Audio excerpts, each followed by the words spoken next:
గోర వార్తాలోకంకు స్వాగతం. ఈనాటి ముఖ్యాంశాలు: విజయనగరం జిల్లాలో వెల్లి విరిసిన మహిళా రైతుల చైతన్యం.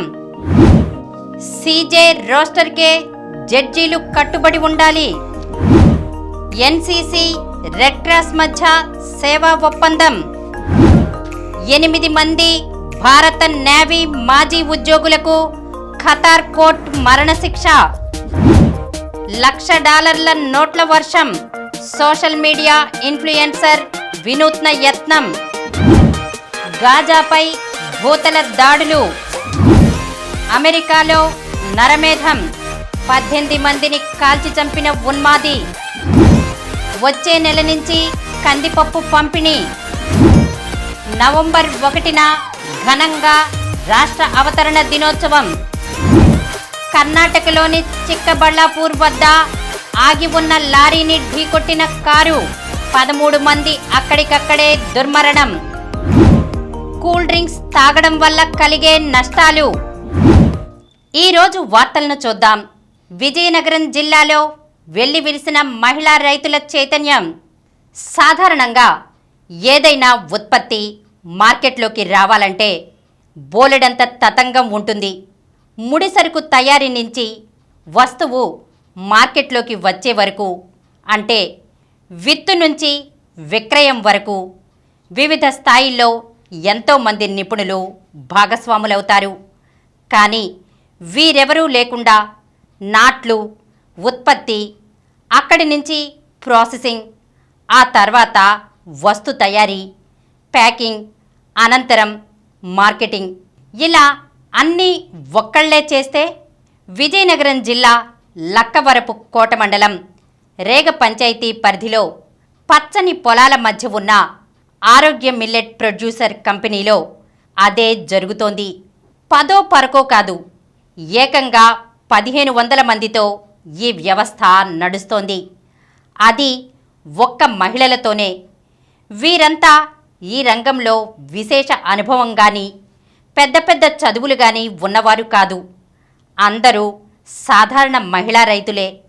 చిరుధాన్యాలు, అపరాలను తమ సొంత పొలాల్లో పండిస్తూ వాటిని వివిధ రూపాల్లో ప్రాసెస్ చేస్తూ చిక్కీలు, బిస్కెట్లు, సేమియా, పాస్తా, కేకులు వంటి నోరూరించే 50 రకాల ఆహార ఉత్పత్తుల తయారీ అంతా మహిళల సారథ్యంలోనే సాధ్యమవుతోంది.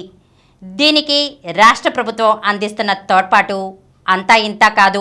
దేశంలో పూర్తిగా మహిళలతోనే నడుస్తున్న తొలి మిల్లెట్ ఆధారిత పరిశ్రమ అది. సీజే రోస్టర్కే జడ్జీలు కట్టుబడి ఉండాలి. ప్రధాన న్యాయమూర్తి మాత్రమే నిర్ణయించే రోస్టర్ను అనుసరించే విషయంలో సుప్రీంకోర్టు ఇటీవల కీలక తీర్పు వెలువరించింది. ప్రధాన న్యాయమూర్తి కేటాయించని కేసుపై న్యాయమూర్తులు విచారణ జరపడం తీవ్రమైన అనౌచిత్యమని స్పష్టం చేసింది. న్యాయమూర్తులందరూ కూడా ప్రధాన న్యాయమూర్తి నిర్దేశించిన రోస్టర్కు కట్టుబడి ఉండాలని తేల్చి చెప్పింది. అలాగే వారంతా క్రమశిక్షణతో వ్యవహరించాలని, సీజే కేటాయించిన కేసు తప్ప మరే ఇతర కేసును విచారించడానికి వీల్లేదని తెలిపింది. రోస్టర్ ప్రకారం నిర్దిష్ట కేటగిరీ కింద తమ ముందుకొచ్చిన కేసును విచారించడం లేదా సీజే నిర్దిష్టంగా అప్పగించిన కేసును విచారించడం మాత్రమే న్యాయమూర్తులు చేయాల్సి ఉంటుందని సుప్రీం స్పష్టం చేసింది. ఎన్సీసీ రెడ్ క్రాస్ మధ్య సేవా ఒప్పందం. రాష్ట్రంలోని ఎన్సీసీ రెడ్ క్రాస్ సొసైటీల మధ్య సేవా ఒప్పందం కుదిరింది. ఎన్టీఆర్ జిల్లా విజయవాడలోని ఆంధ్ర లయోలా కాలేజీ వేదికగా air commander, NCC deputy director general V N Reddy, Indian red cross society general secretary A K Parida ఒప్పంద పత్రాలను మార్చుకున్నారు. ఈ సందర్భంగా AP red cross society chairman doctor A Sridhar Reddy మాట్లాడుతూ, ట్రైబల్ ఏరియాతో పాటు ప్రకృతి విపత్తులు సంభవించినప్పుడు మానవతా దృక్పథంతో సేవలు అందించేందుకు ఎన్సీసీ ముందుకు రావడం అభినందనీయమని చెప్పారు. రెడ్ క్రాస్ సేవలు అన్ని ప్రాంతాలకు విస్తృతం చేసేందుకు ఈ ఒప్పందం దోహదం చేస్తుందని తెలిపారు.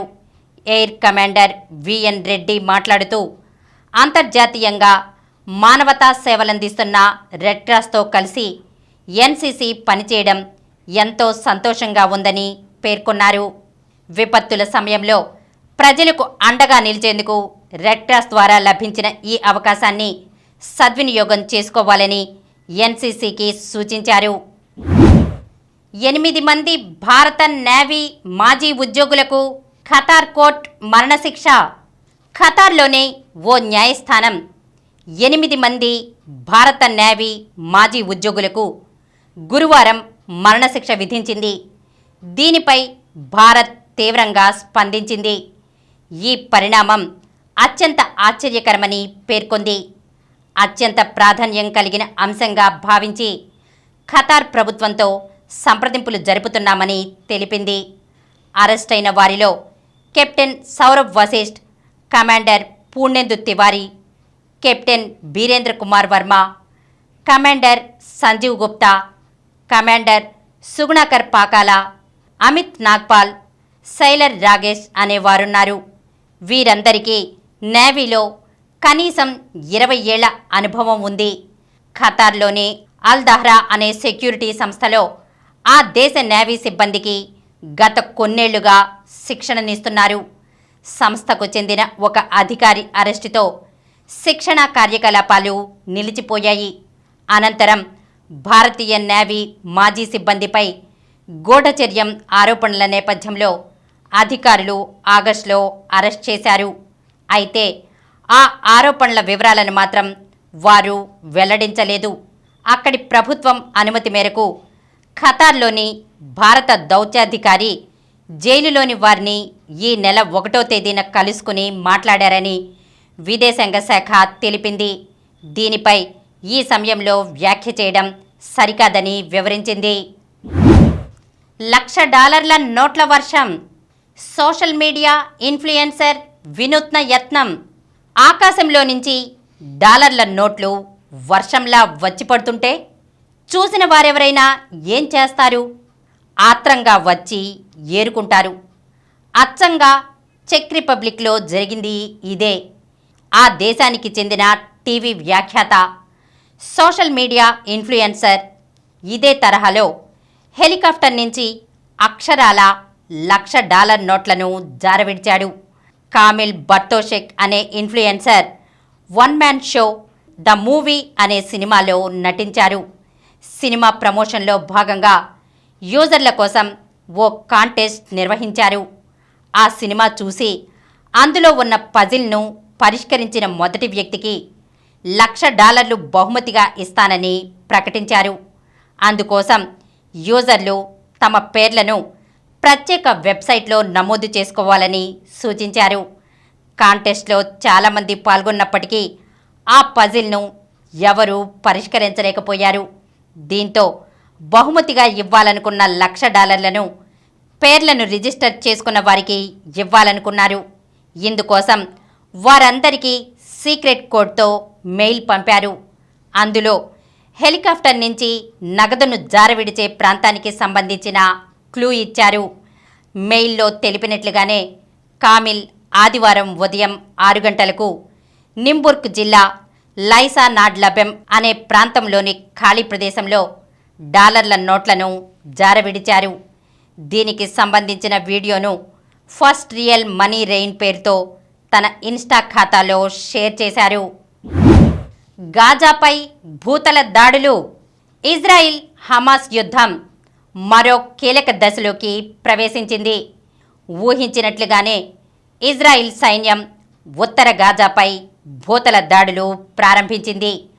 హమాస్ స్థావరాలను నేలమట్టం చేయడానికి ఇజ్రాయిల్ పదాతి దళాలు, యుద్ధ ట్యాంకులు బుధవారం అర్ధరాత్రి దాటిన తర్వాత సరిహద్దు దాటి గాజా భూభాగంలోకి అడుగుపెట్టాయి.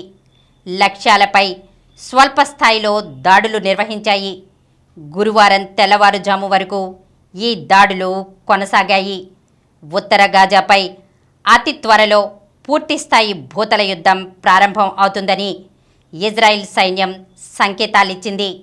యుద్ధ క్షేత్రాన్ని సిద్ధం చేయడానికే స్వల్పంగా భూతల దాడులు చేశామని గురువారం వెల్లడించింది. చాలామంది మిలిటెంట్లు హతమయ్యారని, హమాస్ మౌలిక సదుపాయాలను, ఆయుధ వ్యవస్థను ధ్వంసం చేశామని పేర్కొంది. గత 24 గంటల్లో గాజాపై దాదాపు 250 వైమానిక దాడులు చేశామని ప్రకటించింది.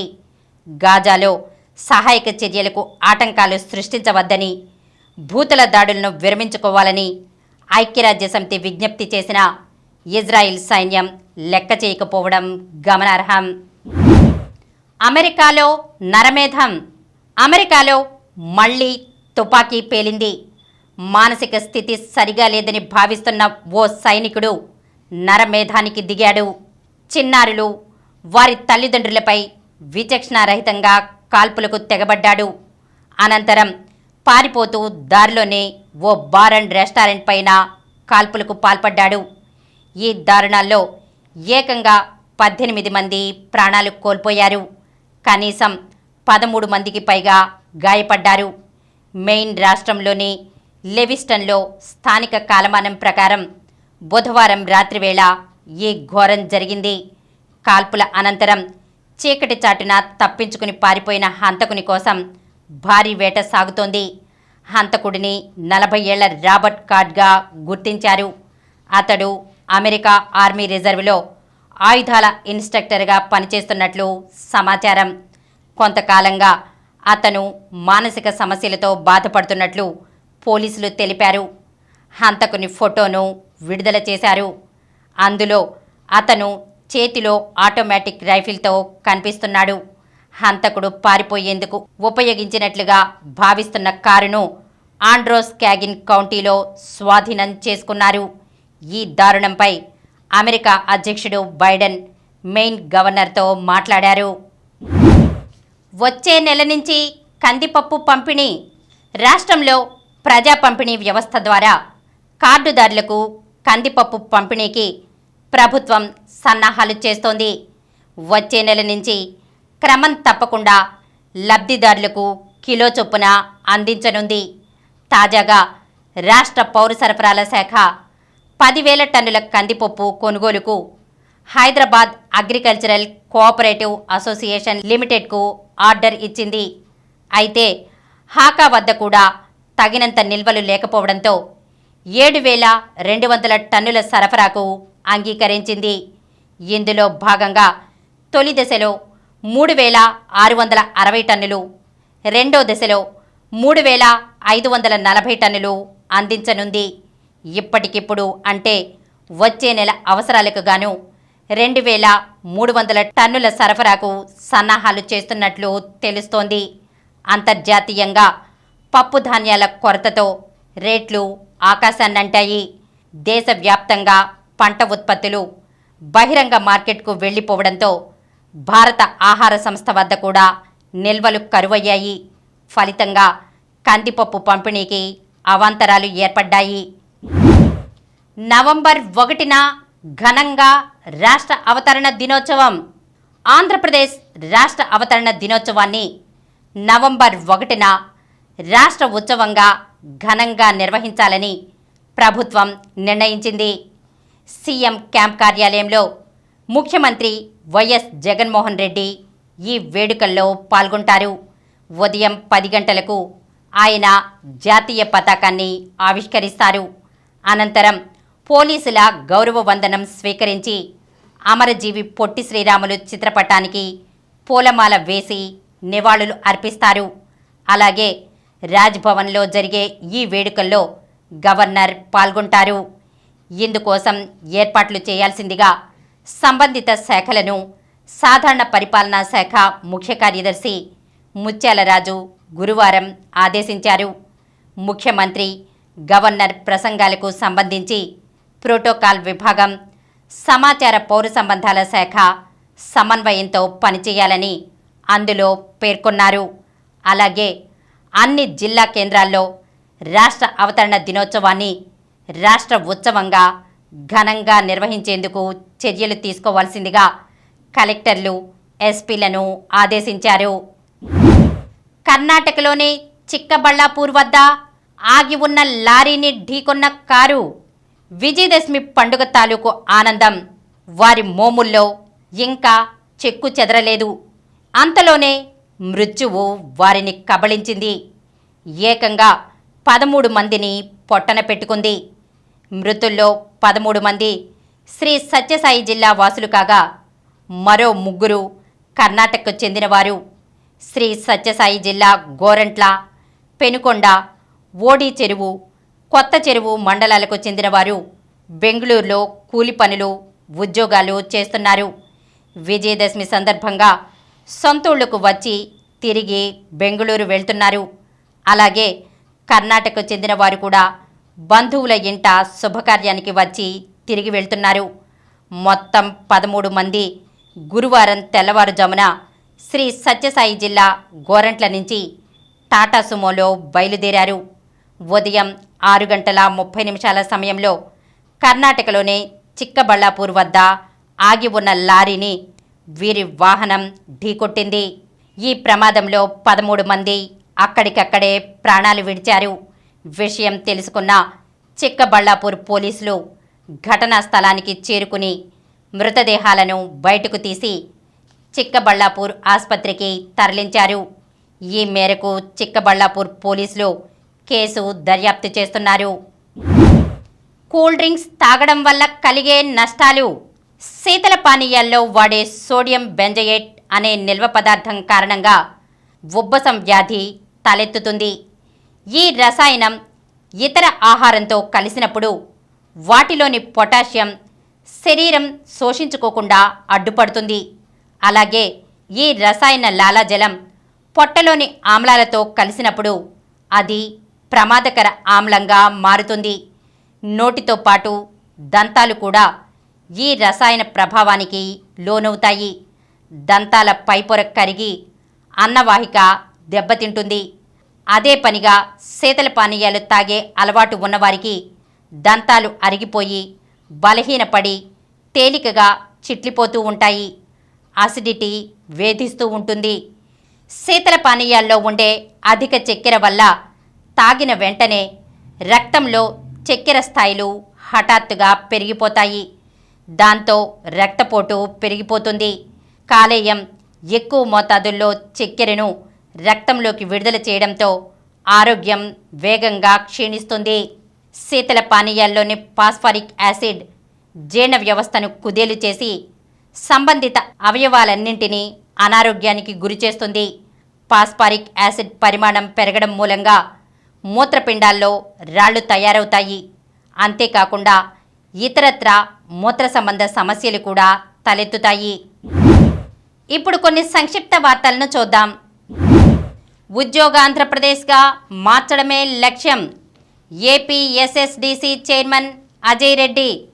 రాష్ట్రంలో ఎక్కడా నిరుద్యోగం అనేది లేకుండా అందరికీ ఉపాధి కల్పించాలన్నదే ముఖ్యమంత్రి వైఎస్ జగన్మోహన్ రెడ్డి లక్ష్యమని, దానికి అనుగుణంగా ఏపీ నైపుణ్యాభివృద్ధి సంస్థ ప్రత్యేకంగా ఒక ఎకోసిస్టమ్ అభివృద్ధి చేసిందని ఏపీఎస్ఎస్డిసి చైర్మన్ కొండూరు అజయ్ రెడ్డి తెలిపారు. శ్రీలంక చేతిలో ఇంగ్లాండ్ చిత్తు. గురువారం ఏకపక్షంగా సాగిన మ్యాచ్లో శ్రీలంక 8 వికెట్ల తేడాతో ఆ జట్టుపై ఘన విజయం సాధించింది. ప్రపంచ కప్లో ఈనాడు పాకిస్తాన్ వర్సెస్ దక్షిణాఫ్రికా మధ్యాహ్నం 2 గంటల నుంచి. జాతీయ క్రీడలు ఘనంగా ఆరంభం.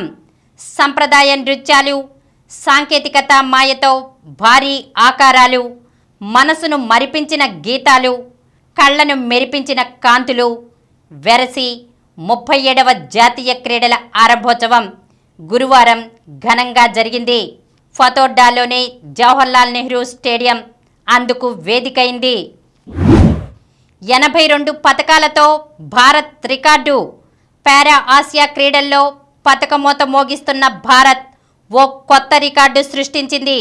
ఇప్పటిదాకా 82 పతకాలు సొంతం చేసుకుని 2018 జకార్తా క్రీడల రికార్డును బద్దలు కొట్టింది. గురువారం ఒక్కరోజే 19 పతకాలు ఖాతాలో చేరాయి. గాయంతో సింధు అవుట్. ఈ సీజన్లో తొలి టైటిల్ కోసం ఎదురు చూస్తున్న పివి సింధు ప్రయత్నం మరోసారి ఫలించలేదు. ఈసారి గాయం రూపంలో ఆమెకు అడ్డంకి ఎదురైంది. ఫ్రెంచ్ ఓపెన్ బ్యాడ్మింటన్ టోర్నీ రెండో రౌండ్లోనే సింధు వైదొలిగింది. భారత్కు టీం స్వర్ణం. ఆసియా షూటింగ్ ఛాంపియన్షిప్లో భారత్ స్వర్ణం కైవసం చేసుకుంది. చైనాలోని చాంగ్వాన్లో జరుగుతున్న పోటీల్లో జూనియర్ మహిళల 10 మీటర్ల ఎయిర్ రైఫిల్ టీం విభాగంలో సోనం మస్కర్, గౌతమి, జాస్మిన్ కౌర్లతో కూడిన భారత బృందం అగ్రస్థానంలో నిలిచింది. మరిన్ని వార్తా విశేషాలతో రేపటి గోరా వార్తాలోకంలో కలుద్దాం.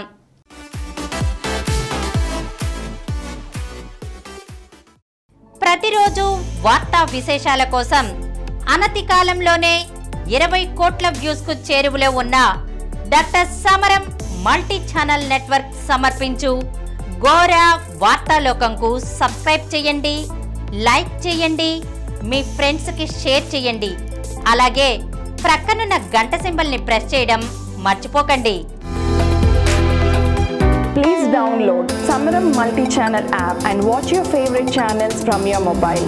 App available on Google Play Store and subscribe to the channels.